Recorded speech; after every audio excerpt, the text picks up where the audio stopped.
SMEs are the backbone of the Philippine economy.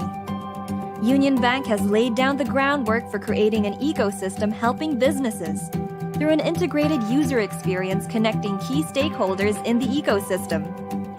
SMEs can now have immediate access to financial service providers, points of sale or POS, accounting, inventory, human resources, tax and payroll services, supply chain management, and providing business communities and engagement in B2B and B2C marketplaces. In building that ecosystem, Unionbank Globallinker was born. It's an online platform with social networking capabilities that help SMEs manage and grow their businesses. On their first year of launch, they already have 33,000 SMEs signed up in the platform. Their promise: to become a one-stop hub for business owners. 4 pillars. Network with potential partners and suppliers from a global network of SMEs. Engage with thought leaders and create your own topics for discussion. Avail exclusive deals and offers from business solutions that will help aid an SME's business. Create a DIY e-commerce shop, linker.store. I think one major role that Globallinker plays is its ability to create a digital platform that for business growth. It's a huge help because it provides for an avenue where businesses can interact, learn, and at the same time expand their networks.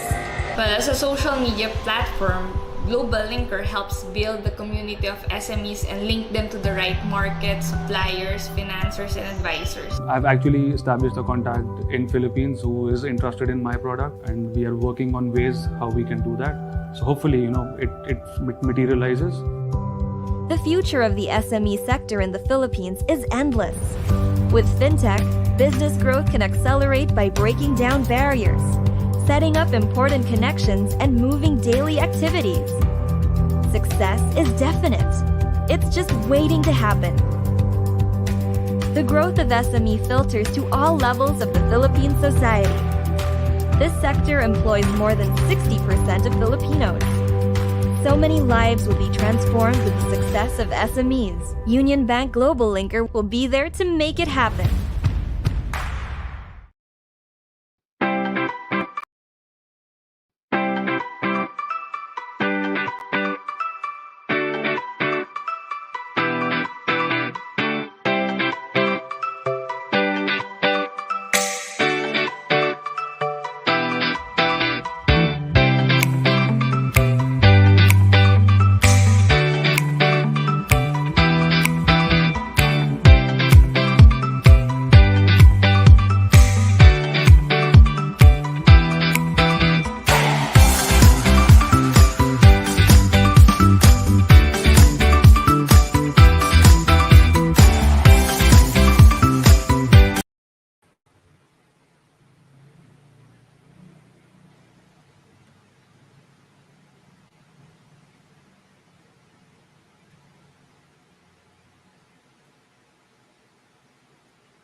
Hello. So good morning, good afternoon, or good evening, wherever you're from, any part of the world, and especially of the Philippines. By the way, this is Jeoff Solas, and welcome to the 16th episode of the Practical Coaching Series of Bounce Back Philippines Network. And we would like to thank as well our supporters, Unionbank Globallinker and Resellee. So, by the way, you could visit my website, which is jeoffsolas.com. I also have a Cultura Barber, which is located in Guiguinto, Bulacan. I'm also part of the Comercio Central at Pangantamu in Clark, Pampanga, and a consultant of the Fitness Army, and also with Ernest Logistics Corporation. So for this particular topic, which is the silver lining of strict travel protocols, I'll be sharing you more tips and practically on how to promote our tourism destinations during this very critical time, which we call new normal. So hello, Efrain de la Serna. Thank you as well. And I have invited more of my friends to actually, particularly from the hotel and tourism industry, because the impact has been tremendous and extensive as well. So I really wanted and dedicate this particular presentation since I've been part of the hotel industry since 2009 as a PR and marketing manager and consultant as well of various hotels here in the Philippines. So first up, reason for travel. So usually when you are going to go to a particular hotel or location, people are gonna be asking you, ano ba ang reason mo? Bakit ka pupunta or magstay sa isang hotel? Kasi the reason for that is we wanted to personalize the experience. Some people travel because of business. Now, if the indication or the reason is business, then it would give you a good signal or a hint na kailangan meron yung conference room, meron yung strong Wi-Fi connection, tapos you also need more hallways, lalo na for mga business gatherings. Now, what if a guest will be staying in a hotel or going to a destination for leisure? So definitely they will be traveling with friends or families or relatives. And it's going to be really an R&R. So ibig sabihin, lahat ng tao na traveling for leisure is really more for me time, di ba? Kaya yung mga familiar dun sa movie, you tell me, napanood nyo na ba ang Eat, Pray, Love ni Julia Roberts? So feel free to comment below and let me know as well on how we could help you. Okay. Now, this is a very tough question these days. Kasi I don't gonna ask you, kasi I even posted on my timeline. Sabi ko nga, will you be open or will you be accepting a vaccine, COVID-19? Sige nga, bigyan niyo ako ng answer. If you're watching this particular video, please tell me by typing 1, yes, magpapavaccine ako. 2, hindi ako magpapavaccine. 3, depende. Okay? So first, magpapavaccine ako. So number 1. Number 2, hindi ako magpapavaccine. 3, depende kung anong brand. Okay. Again, I have nothing against kung ano man ang reason ninyo. I just really wanted to validate as well because as of the moment, the national government or probably even your regional or LGUs are determining the numbers of people who are going to be vaccinated. Because according to the global studies as well, para daw to fight completely the COVID-19, at least 70 to 75% of the population are vaccinated. So whether you agree with the vaccination or not, again, we respect you. So, kasi yung next question ko dyan ay ito.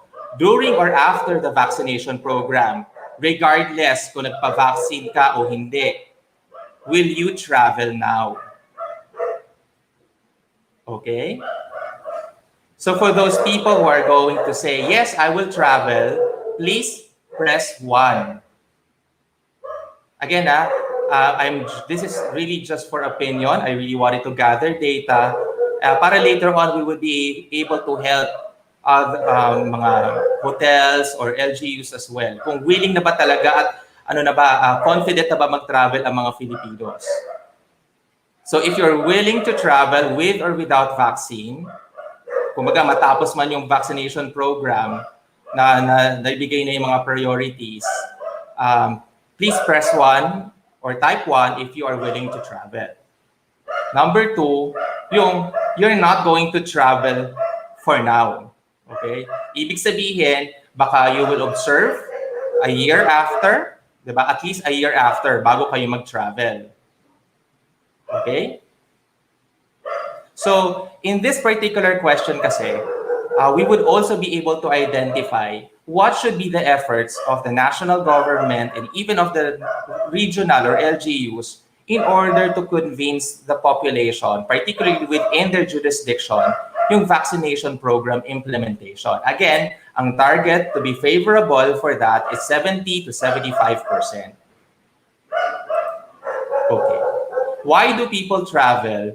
Especially if it's going to be after or during this new normal. Kasi definitely it will be emphasized, privacy. Kasi ang mga tao ngayon, mas gusto nila, nagta-travel sila, na hindi masyadong nakikisalamuha sa maraming tao na hindi naman nila kilala. Kasi again, we still have to be careful of what, diba? Some people might be vaccinated or not vaccinated. Tapos definitely what will follow is safety. Safety because sabi nga nila, even if you don't want to be vaccinated, you might want to consider to be vaccinated kasi especially to protect your relatives who are, let's just say, the tawag nating immunocompromised or yung mga elders or yung mga children. So, especially right now, if you're going to travel with your family, and especially with the kids and seniors, you are going to prioritize, lalo na if they are going to stay safe, di ba? Kasi ngayon, ang mga protocols sa bawat regions, di ba, meron tayong mga announcement. GCQ, MGCQ, ECQ. So marami pa. And IATF will definitely be announcing more guidelines in order to come up with safer procedures, lalo na sa travel. And the Department of Tourism will always be there to emphasize on accreditation. The accreditation is more than just the stars. Kasi before, ang hotel, we are being accredited in terms of what our category, di ba? In terms of, are we 5-star, 4-star, 3-star, 2-star, 1-star even. Now, ngayon, the DOT will also be emphasizing if you follow the IATF protocols, lalo na yung mga sanitation. I really do hope that you were able to watch yung mga new videos coming from the DOT. Sino ba nakapanood nun? Yung IATF, yung Travel Safe Pinas, di ba? Si Kim Domingo, tapos si Beauty Gonzalez, and then yung isa pang YouTuber. And more of the videos and efforts will be cascaded by the Department of Tourism in order to promote Travel Safe Pinas. Kasi we're slowly opening the whole regions. Bakit nga ba? Kasi tourism will also pave the way for economic activities and businesses. So we're all here gathered and bounce back because we wanted to really see in the future, lalo na in the near coming months, lalo pag nagkaroon na ng vaccination, that more businesses or more employees will go back to work, whether it's going to be the traditional, that they have to go to the office, or ito na yung uso na ngayon, which is yung work from home. And then third, people are going to definitely travel because of experience. I know some of my colleagues right now, and even those who are not even part of the hotel and tourism industry, you really wanted and aiming for a time to go out. Lalo na kung nandoon kayo sa mga key cities, if you right now are residing in a particular limited space, such as the condominium residences, you might want to travel to Boracay, to Bohol, to Central Luzon, Pampanga, Baler, Baguio even. And why? Because sasabihin ng tao, kasi sawa na kami sa pagstay namin sa bahay, di ba? And if you're going to agree, lahat naman ng tao are also looking forward to go outside, feel the sun once more, swim to the beaches, especially here in the Philippines, ang ganda-ganda ng destinations natin. Lalo na ngayon na hindi na congested yung mga areas. So in this particular slide, I'm showing you what we did exactly in Clark, Pampanga. In December 2017, we came up doon sa Commercial Central, and with the support of the local LGUs, with the CDC, BCDA, together with the Central Luzon Department of Tourism, and even of the National Department of Tourism Office and the Tourism Promotions Board, we are promoting one town, one product nga, especially from Central Luzon. Yung mga nakilala na mga, sabi nga namin, the term is manyaman. Manyaman kasi tasty delicacies which is known for Pampanga. Kasi diba we are considered, and we really take pride of the recognition as a culinary capital of the Philippines.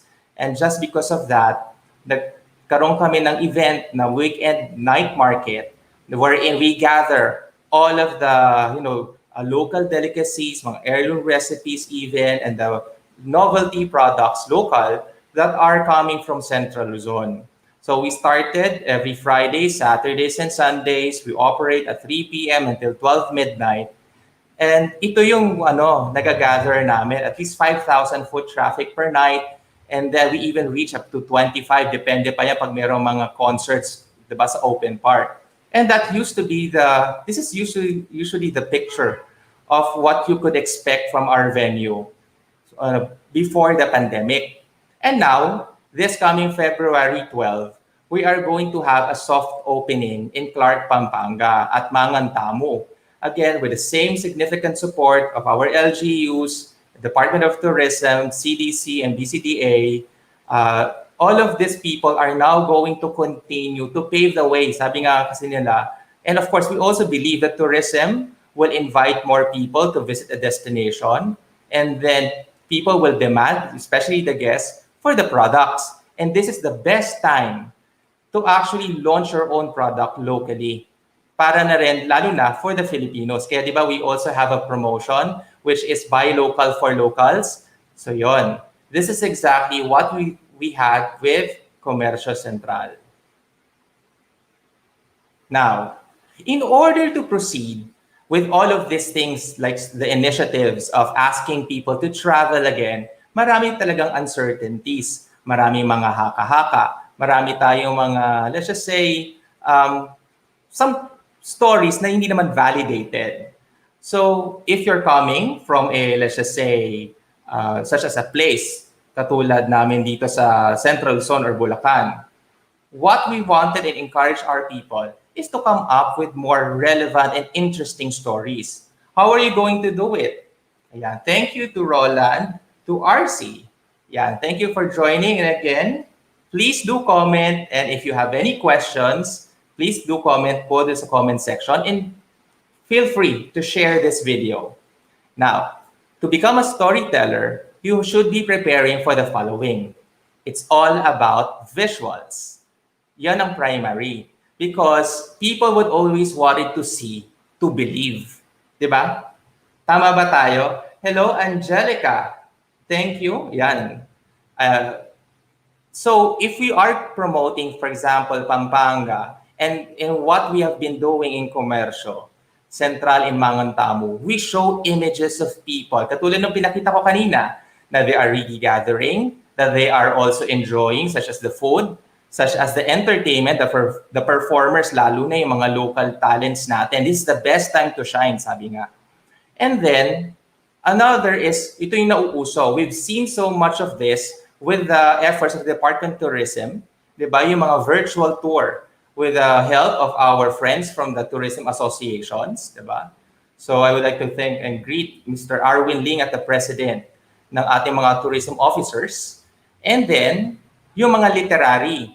Itong literary natin, ito yung mga kwento na binabasa natin, probably sa mga dyaryo or magazines. Pero at this time, di ba, very digital na tayo. So we always rely on blogs or websites or yung mga digital versions of the magazines or broadsheets na we really trust.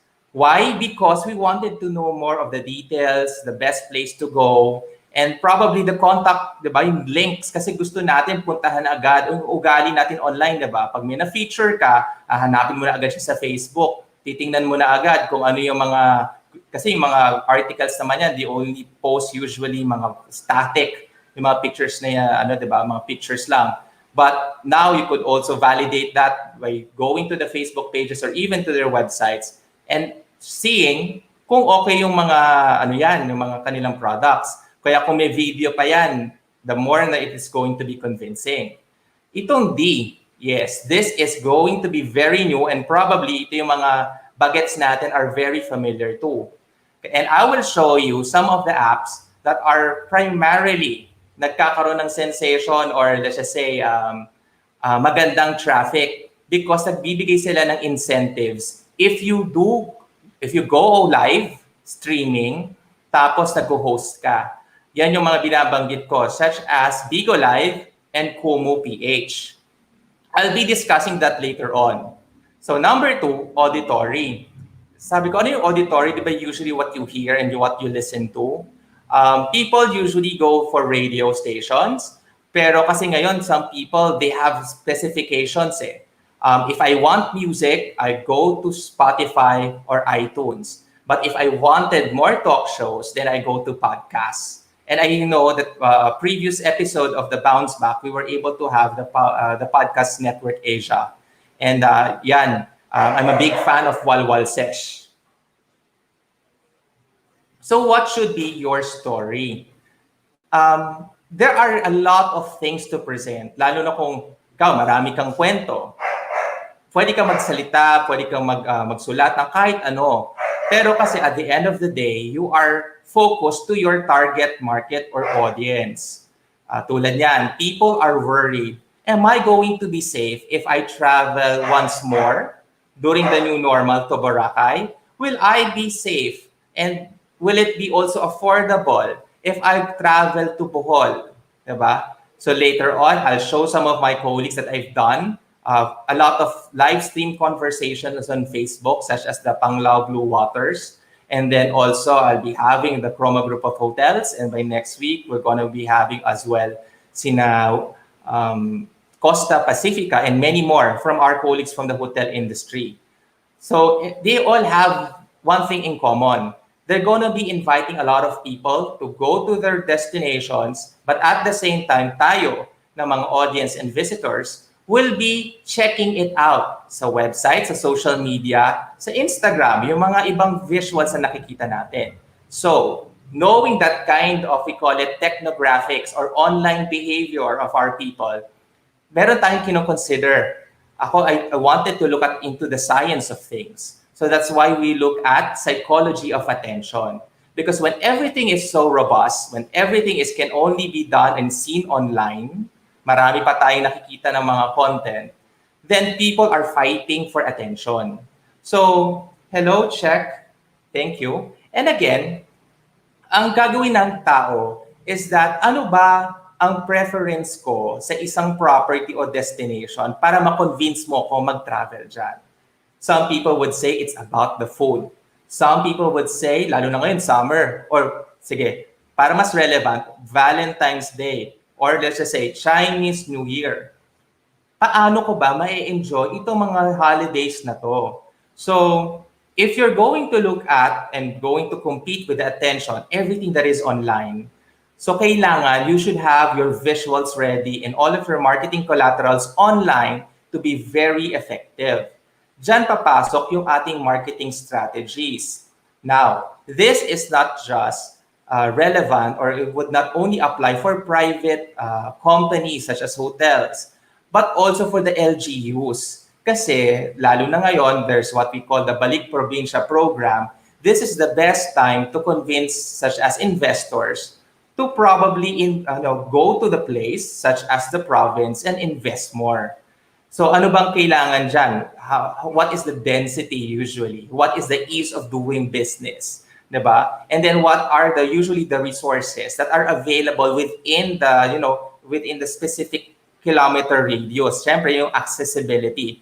Kung kaya mo nang kunin lahat within that particular area, mas madali, then that's going to be very ideal for investors. Now, for leisure naman tayo sa travelers or business, siyempre pupunta ako sa isang venue na merong madali ang access, diba? So, natutuwa ako kasi gumaganda na, dumadami ang ating mga international airports, diba? So, there's going to be in San Miguel, and there's one now which is going to be finalized on the first quarter of this year, yung doon sa Lipad, handled by Lipad, yung sa Clark International Airport, which is bigger.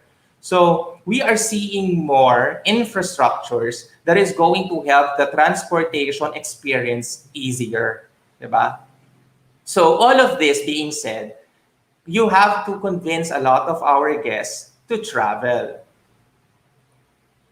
Okay, sino ang nakakaalala sa moving ito? I hope you guys are still watching and tell me exactly what place was promoted here. Ilan ba sa atin ang sumigaw, 'di ba? Sa sagada, 'di ba? At eventually, nangangarap tayo na there will be somebody, a stranger, who would be introduced to us and eventually find the, romance kasi syempre Valentine's Day na, no? So ito yung mga one of the effective ways. Romanticizing a story. Filipinos, yan, patok na patok tayo dyan. And that is very effective in communicating the destination. Sometimes, sabi nga natin, kahit maraming challenge sa isang lugar na pupuntahan mo, pero dahil na-inspire ka sa isang story, at alam mo, iba yung emotional factor, di ba? Lalo na kung ito ay maganda ang message, you provide hope. So definitely, the story will linger to the hearts and even to the minds of the travelers and would say, okay, pupunta ako ng Sagada. Next, itong movie na to, do you still remember? International nga lang siya, pero at least within Asia. Pero we could say it was a very simple movie pero ang ganda ng story. Diba? Kita-kita. Ito yung mga, it's not something na very elaborate commercialization, pero it's really about the romance. Again, romance na naman. And it was able to effectively communicate and trigger even the consciousness of people to travel to Japan. Okay. Yan. Simula nito nung pandemic. Anong nangyari? Diba? And everybody, even I myself, who has not been watching a lot of K-drama recently or even siguro before the pandemic, pero dahil napanood ko tong Crash Landing on You, then I became very conscious or appreciative of the K-drama. And just because of that, people are already favoring most of the productions, yung particularly about romance. Again, di ba mapapansin nyo, anong common denominator ng mga pinakita ko? It's all about romance and love. Diba? And then, you have a good story to tell, and it also, showcases the destination. Siguro dito sa Crash Landing on You, a lot of us become curious of North Korea. But at the same time, mas marami naging curious lalo ng South Korea, di ba? So marami na tayong mga nakilala. At ang hirap ng mga pangalan nila, nakuha pa natin silang even to endorse local products. Okay. This one happened in the early months of 2020. Pero, alam mo naman, lahat ng mga tao takot pag may sumasabog na na bulkan. Pero some people romanticize again the content. They share this video or actually this photo. Ito yung mga kinakasal doon sa Tagaytay. Ito yung biglang nag-worry tayo sa Taal. And we became very curious. Alam mo, kahit na nagkaroon ng mga announcement, we are still hopeful na makapunta pa rin talaga ng Tagaytay. Ito, during the pandemic as well, some people even have visited Tagaytay, 'di ba? Lalo na nung sa Metro Manila from from ECQ, 'di ba? Nagkaroon ng GCQ.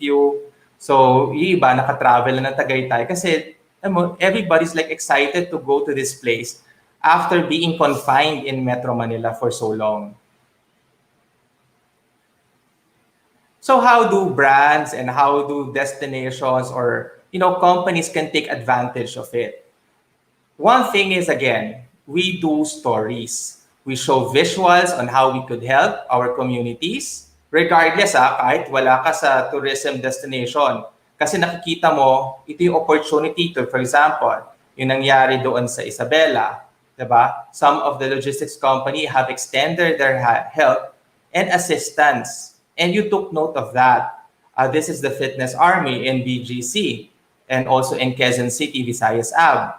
So even the fitness gyms are also suffering. So ngayon, kahit paano they become relevant on helping these destinations. Okay, ito yung interesting part na natin. Because we're going to talk about Kumu and Bigo Live. I don't want to mention the other app, pero just because of the time constraint. Why am I going to focus on this? Again, we're going back to the storytelling.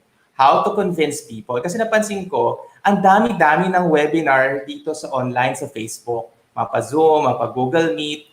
Pero sometimes kasi it's really boring. And if you wanted to encourage people to really travel, then you come up with a different siguro venue or platform that could encourage them. Kumu and Bigo are two apps that are incentivizing the users. Ibig sabihin, you could really earn. Kasi sa YouTube, di ba, you have it has certain requirements. You have at least 1,000 subscribers, you have this X number of views in order to monetize. Then Facebook also came up with another option of earning, which is yung Facebook stars. Kaya lang, syempre, there are a lot of requirements ulit. So kung ikaw, nagsisimula ka pa lang, tapos affected ka, na-displace ka rin, then you'll find something that's accessible.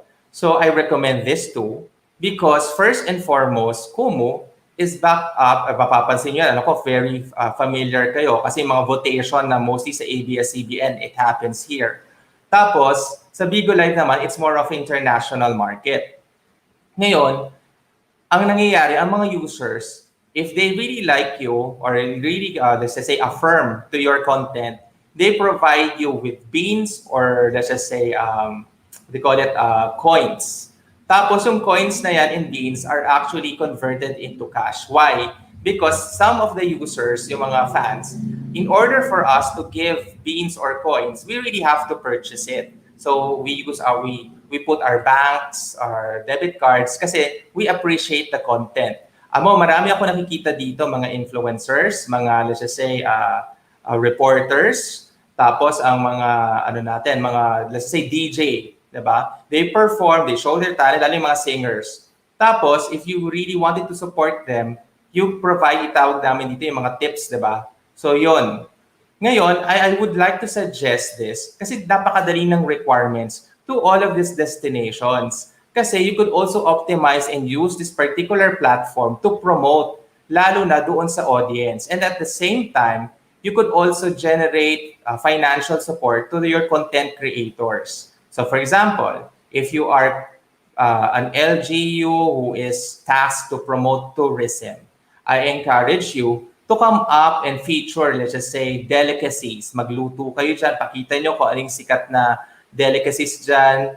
Tapos, yung mga fabrics, di ba doon sa face mask, marami ding mga face mask na gumagamit ng mga local fabrics. So they post it also in Facebook, in Instagram. But if you could do more, di ba? Katulad nga natin, kasi ang labanan ngayon during the pandemic is really contactless. Kaya sabi nga namin, if you are really familiar of online, this is going to help you a lot. So these particular platforms are available for free. And if you could optimize it, use it to your advantage to create significant content and encourage people to travel again. Diba?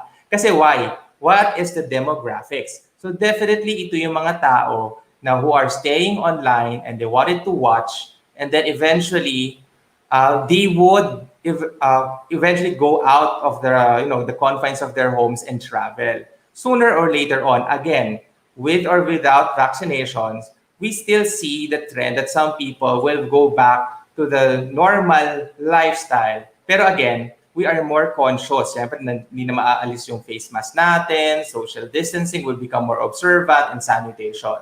So again, all of these destinations, lahat naman ready na. Kasi yung mga alcohol naman, provided na yan, yung mga face mask. It's really just catching the interest of people to travel again. So I really encourage people, the stakeholders of tourism, to do more content. Ngayon kung iniisip nila, baka masyadong magastos or something, you have to prepare more. Again, there are some people, and you could always take this from me, that this is the best time to collaborate and reach out to a lot of people. Okay. So, sabi naman natin, si Joffy, lagi naman sinasabi, puro mga positive. But we have to also be practical. What is the cost of experience? Diba? For me, it is always subjective. People will always come up with, say, this is something that I can afford for now. This is something that I will save for now so that I can travel tomorrow or for the coming days to come. Kasi one thing is for sure, memories are priceless. In 2020, most of us talaga, sabi nga natin, masakit man sa atin, but we really have to stay and sacrifice, stay at home, and then, take care of our families, boost our immunity. So yun, diba? So, but, at the end of the day, you always wanted to remember what happened in 2020. Ako personally, what I did, I learned how to cook. Kasi as from the hotelier, I always been very meticulous as well of the menu. Kasi yan yung mga pinapalabas namin in our marketing collaterals. So ako naman, dahil nasa bahay ako, natuto na akong magluto. And that's why I even feature in a blog. Nag-blog ako yung mga chef natin that I'm very grateful that because they're producing YouTube content, natuto talaga ako magluto. And I become more particular doon sa mga gamit. And then, second, people will always forget what you've done, but will always remember how you made them feel. Siguro, with what happened during the pandemic, and I'm sure of this, na-realize din natin, kung ano ba yung kahalagahan ng family, di ba? Lalo na, we are always staying at home. Tapos yung mga issues sa opisina, di ba, sa trabaho natin. But when we are now working from home or probably are now doing something else, lalo na yung mga lumipat ng trabaho. So, na-appreciate na natin yung mga tao na nakasalamuhan natin before. So, minsan meron tayo, we could probably have something against them, pero parang na talaga, we would be able to forgive them. Sabi nga nila, it's important to be kinder than to be always right. Lalo na sa panahon ngayon when we wanted to make sure that our anxiety, diba? Sabi nga natin, kung masyado na nga tayo nag-worry, na-stress pa tayo. So dapat good vibes lang muna. So if you really wanted to travel, go for it. Basta for sure, you have to follow the IATF protocols. Sabihin mo naman, ang hirap-hirap naman, ang dami-dami na ginagawa, ang daming kailangan ng mga travel permit, kailangan ng swab test. I mean, this is not for them. This is for us. Kasi again, at the end of the day, when we travel, we wanted to go back to our families and everything and everybody will be safe. Again, this is even with the vaccine or without the vaccine. This is what I've been doing. I have my own barbershop kasi namimiss ko talaga yung nagpapagupit ako sa Manila. But now, what I did, I have some friends, I called them up. Sabi ko, gusto ko ng barber kasi especially for my senior parents, I really am worried about them. Tapos ang haba na rin ng buhok ko. So, I got my friends, talked to them, and I got all my supplies. Then nilagay ko na dito for private consumption. But later on, naisip ko rin, I would also like to offer it to others. Anyway, yung quality naman nito, I really invested on my materials. Tapos, I named it Kultura Barber. Why? Because I wanted, diba, from the word Kultura, C-O-O-L-T-U-R-A. Kasi sabi ko, it's about time for people to talk about destination and tourism. Hindi yung lang, na dahil sa picture lang, we have to go deeper now. Let's talk about heritage. Let's talk about historical figures or icons of people. Diba? And then, sabi ko, magandang concept yung kwentong barbero. Kasi, sabi ko nga sa kanila, diba sa mga barbershop, dyan ginugubitan yung mga tinatawag natin, the most important men in our society, the mga presidente, diba? I'm thinking, baka si Jose Rizal, si Andres Bonifacio. Imaginein mo, ang taong pwede lang maghawak ng patalim na malapit sa kanila ay barbero. So, the discussion, and I think that was very enriching. So, if they could share, especially right now, the important people of our time and generation, kung sila ay magbibigay ng kwento, sabi ko, I want to document it. So with my own initiative, I launched the Kwentong Barbero series. So I have, influencers, I have James Billones, and then more people coming in, lalo na yung mga personalities as well, na habang ginugupitan, they will be telling important stories about the destination. And I think that is my branding, what I would like to be known as Kultura Barber. It's more than just the haircut, but this is what caters to the people, no? It caters the interest for people to understand their heritage, their lineage. Now, in my own blog page, please do like Jeoff Solas, Jeoff Solas. I'm launching every Fridays. I call it Tourism Fridays. So I've been inviting good friends of mine. Nagsimula ako kay Panglao Blue Waters, Emmanuel Sandahon. And then sinundan ni Ave Olalia of Eurotel Hotels of Angeles. And then sinundan ni Miss Mabel Tobias of Valero Grand Suites by Swiss Bell Hotel. And then this week, tomorrow, I'll be having naman si Miss Joey Oliveros of Chroma Group of Hotels. And more people are going to be in my page, Jeoff Solas, kasi I wanted for people to know what is the impact, lalo na doon sa mga hoteliers, di ba, during the pandemic. And how are we going to help out in promoting the destinations and tourism as a private entity? And ano ba yung natutunan namin? In my case, natuto ako magluto. Yung iba, natuto silang manahe, mag-embroider. Yung iba naman, nag-buy and sell. So, all of these things, we wanted to share. Why? Kasi I know that there are younger people, students who are taking online classes, diba? HRM and tourism. So, please do not be discouraged of what is happening to this industry because across industry naman talaga lahat naapektuhan.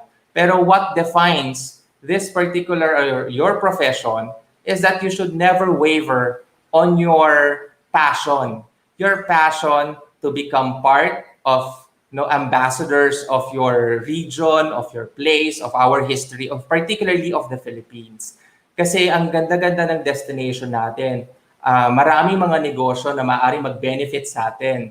At marami ding mga iba pang mga lugar na pwede nating gawin. Diba? Na para makatulong sa ibang tao. So again, Fridays, tourism. So it's Tourism Fridays, Jeoff Solas, 8 p.m. in my Facebook page. Now, let me invite you. Kasi, for example, in this case, meron kami doon kay Manuel. Sabi niya, Jeoff, we are really promoting right now the confidence and encouraging people to go back to Bohol. And you can see in the poster, this is exactly on the left side, no? Yung purple, di ba? Balik sa Bohol, online sale. February 21 to March 14. So please do take note po yung aming URL, www.traveloco.ph/balikbohol. And you will see all of the brands. Yan, ang gaganda ng mga hotel properties na to. I would really suggest for you to visit the website, lalo na yung kanilang specific hotel property.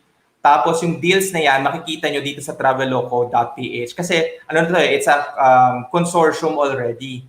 Manuel even mentioned to me, he is the Assistant Director of Sales and Marketing of Panglao Blue Waters. Sabi niya, this is a concerted effort of all of the properties in Bohol. Hindi yan para sa property ko lang. Because right now, we really wanted to encourage more Filipinos to travel within the Philippines. So please do consider visit that website. It's supported by the Department of Tourism, the Province of Bohol, and Tourism Promotions Board. Just imagine, it's 70%. Now, ito yung sa friend ko kay Joey Oliveros tomorrow, she'll be discussing it more. So if you've been to particularly the Tagaytay, di ba, ang ganda-ganda na ng mga views dyan, lalo na malamig, di ba? So mga Valentine's Day, so tapos pagdating pa ng summer, so you could consider visiting the Quest Hotels sa Sand Resorts sa Tagaytay. And there's, baka mamaya meron din kasing Quest Hotels sa Clark, Pampanga. That's also, please do consider visiting and supporting more hotels. Ako, ito pa lang to kasi sila yung mga naging guest ko na friends doon sa blog page ko. And eventually, I wanted to promote further lahat ng efforts. So, ayan, katulad ko, if I'm given a chance to to talk to a lot of people, so I really going to convince you to discover this the best time. Kasi tulad yan, if you travel, safe naman siya, tapos you are provided with all of the sanitation paraphernalia. Take note na lang po sa bawat guidelines na ina-announce ng kanilang area. And you will definitely, napakadali lang alamin po yan. Kasi pupunta lang kayo dun sa Facebook page or sa website ng LGU and you'll definitely know. Pero the best person to ask Ako po, I would suggest always coordinate to the hotel property or to the travel agencies. Especially yung mga friends ko dyan sa ATAP, sa Association ng mga Travel and Tours sa Pampanga, and yung mga PhilToa, and there are more travel agencies. So again, ang madali lang pong gawin, mag-online lang po tayo, check natin yung mga businesses na yan, kasi lalo po yung mga to, accredited na po yan ng Department of Tourism. So hindi na po kayo mangangamba kung yung mga binibili ninyong online ay totoo ba o scam, diba? So basta definitely you have this particular guidelines, legit po yan pag na-accredited na po ng Department of Tourism. Ayan. So I might be talking so much.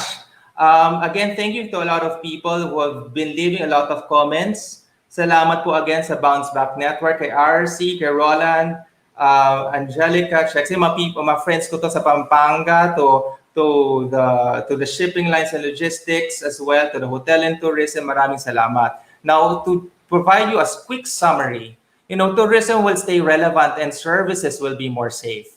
Kasi lalo na ngayon, ang mga information drive natin hindi lang local, di ba? We have a lot of information available online. So please always consider validating your resources. Wag po tayo sa mga haka-haka lang. Ako, I always do and make use of the hashtag Think Smarter. Kasi with all of this information, you just know how to validate and verify your sources. So 2, costs will depend on the number of participants. A swab test, certificate of vaccination will be supporting documents for acceptance of entry. Now, this is not just for the domestic, especially for those people who wanted to travel abroad. There will be some requirements that they will be asking you even kung na-vaccine ka na ba o hindi. This is not a discrimination or parang magpa-vaccine. It's just for them to be aware kung kayo ba, syempre, pag may vaccine ka, paano may protection ka? Pag wala kang vaccine, di ba? So, pero pag nakita naman nila, okay naman, he's always observing naman all of the protocols and the sanitation policies, why not? Di ba? So, yan. Number 3, there will be more consciousness on health, personalization, and information. So, in every destination, ako nga napansin ko, sabi ko, gyms might be tough, pero as long as they follow the social distancing, the open air, even the proper sanitation, alam mo, maganda pa nga yung mga fitness outdoors, no? So that's why I really encourage yung mga gyms na yan. Take advantage of the summer. I remember in 2017, I launched together with my friends, yung Boracay Music Festival, and then we had the Macho Beach. Ibig sabihin kasi noon, or what we did there in 2017 in Boracay is to promote health and wellness outdoors, lalo na sa beach. So yung mga nakikita ko nagzo-zumba, yung mga nag-yoga, go. Mas maganda pa nga lalo pag nasa open air kayo, di ba? If you're Chinese, lalo malalaman mo yung balance mo, lalo when you're touching the ground and you feel the warmth of the sun. Magandang source po yan ng vitamin D. So just make sure, again, to be more health conscious. Personalization, why? Because most of the hotels right now, trade naman po talaga ang mga taga-hoteliers na for example, they're asking for menu. Meron ako mga friends na vegan or probably may allergies. Make sure that you share this information to all of your destinations, even to the restaurants, para lang din malaman nila on how to handle your orders. And then, as for the information, alam mo, marami na talagang tao ang curious, ano nga ba ang pinakasikat na pagkain? If I be visiting, for example, vegan, ano ba ang kailangan ko iuwi sa pamilya ko? So, di ba, nagiging conscious na tayo sa mga pasalubong, lalo na sa ating mga relatives. Kasi at the end of the day, we really prioritize now the safety of our families and relatives. So, lalo na yung mga pasalubong. So, we do more research. Tapos, we go to a particular location na para hindi masyado crowded. We research online. Tapos titingnan natin, okay, this is the best place to go to buy this particular products. Ganyan. And then, properties and destinations would need more marketing and promotions to strengthen branding and awareness online. Sabi nga natin, this is the new normal. Marami na talaga at lahat na tao yata online. Paano kung hindi ka online? Siyempre, ako, may joke ako dyan. Siyempre, parang, sino ba mag-a-adjust? Diba? Kasi, I mean, we always have the capacity to learn and to educate ourselves. So I really suggest you strengthen your capacities and your skills with digital marketing and then be able to translate it creatively, yung marketing strategy ninyo by using the digital promotions. I'm not just referring to ads on Facebook or on Google by doing the SEO, pay-per-clicks, or other forms of advertisements. Meron din tayong tinatawag natin dyan yung PR, public relations. So you could always, it would be best yung mga fina-follow ninyo sa Twitter, yung mga journalists natin. Follow them on Twitter, create conversations, and then ask them baka pwede naman nila i-promote ang property mo o yung initiative ng inyong region and products to be featured.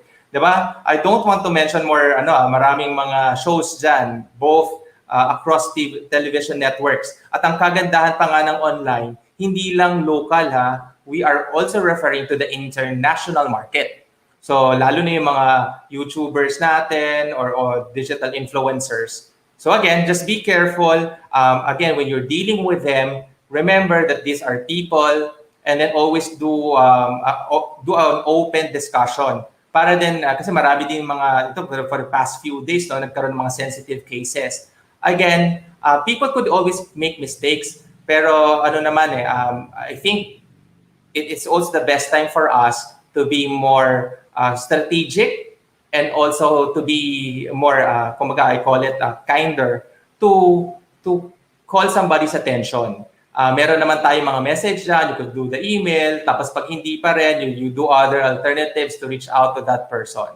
Now, my last is also important, and probably you've been hearing a lot of people doing the marketing and promotions saying content is king. And I would add that strategy is your queen. Because definitely, diba, the queen, parang before you reach out to the king, the queen is the one na parang will pave the way, who introduce you nicely to the king.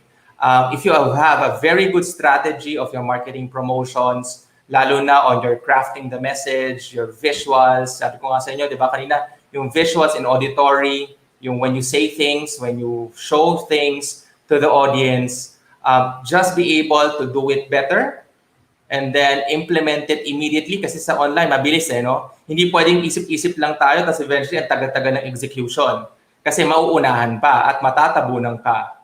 So, you have to do it quickly but at the same time, strategize on your efforts para hindi masayang yung mga pagod natin. Para pag gumawa na tayo ng isang bagay na ipopost online or probably whatever we will be producing, including the traditional form of advertising and promotions, maganda, consistent, diba? And what I really suggest is do the integrated marketing communication. We call it IMC.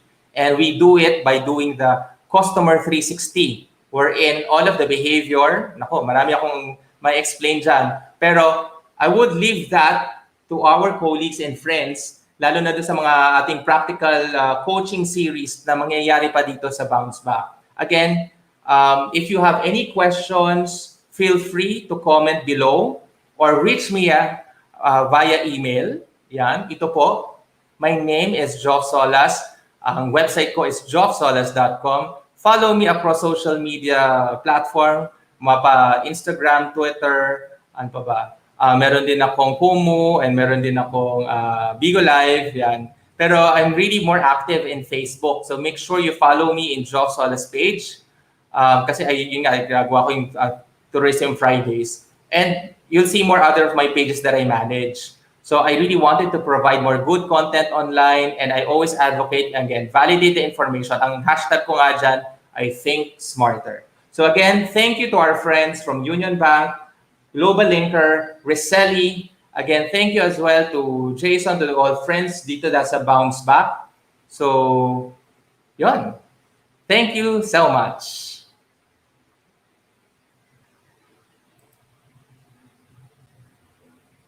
SMEs are the backbone of the Philippine economy. Unionbank has laid down the groundwork for creating an ecosystem helping businesses through an integrated user experience connecting key stakeholders in the ecosystem. SMEs can now have immediate access to financial service providers, points of sale or POS, accounting, inventory, human resources, tax and payroll services, supply chain management, and providing business communities and engagement in B2B and B2C marketplaces. In building that ecosystem, Unionbank Globallinker was born. It's an online platform with social networking capabilities that help SMEs manage and grow their businesses. On their first year of launch, they already have 33,000 SMEs signed up in the platform. Their promise: to become a one-stop hub for business owners. 4 pillars. Network with potential partners and suppliers from a global network of SMEs. Engage with thought leaders and create your own topics for discussion.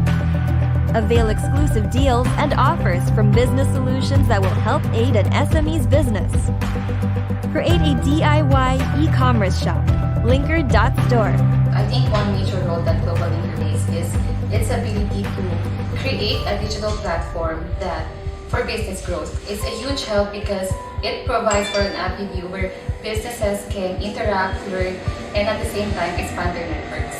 Well, as a social media platform, Globallinker helps build the community of SMEs and link them to the right markets, suppliers, financiers, and advisors. I've actually established a contact in Philippines who is interested in my product, and we are working on ways how we can do that. So hopefully, it materializes. The future of the SME sector in the Philippines is endless. With fintech, business growth can accelerate by breaking down barriers, setting up important connections, and moving daily activities. Success is definite. It's just waiting to happen. The growth of SME filters to all levels of the Philippine society. This sector employs more than 60% of Filipinos. So many lives will be transformed with the success of SMEs. Unionbank Globallinker will be there to make it happen.